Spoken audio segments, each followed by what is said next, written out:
Let's start with the latest American to test positive for Ebola. A New York City doctor in isolation as we speak. The doctor had been treating Ebola patients in the West African nation of Guinea.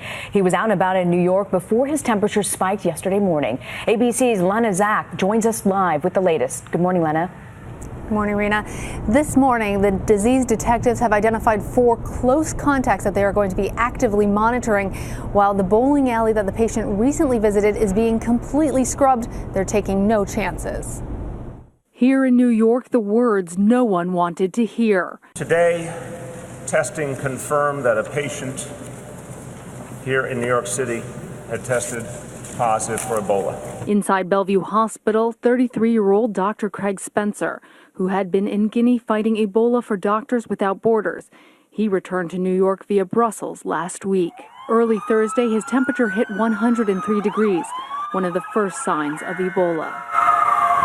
EMTs in protective gear rushed him to Bellevue Hospital, which had spent recent weeks holding drills, preparing for the possibility of Ebola striking America's largest city. Is this a worst-case scenario, Ebola in New York? It's really not. New York City has one of the best health departments in the country, so they're better prepared than I would think just about any place in the U.S. Though many in the city are on edge, the governor wants to reassure the public. That it's here in New York, it's more frightening. New York is a dense place, a lot of people on top of each other.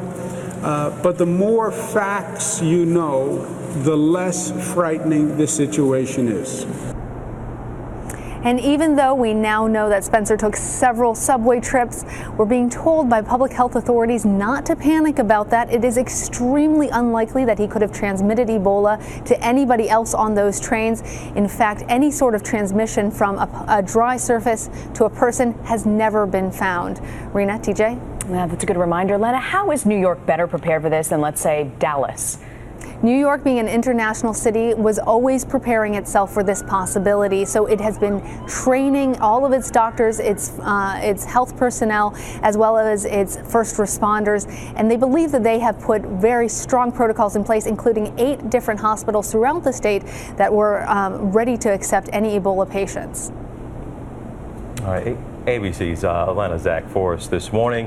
Has a lot of people concerned, a lot of anxiety, but again, like the governor said there, the more you know, the less worried you are. So just get the information out there, and we shall see.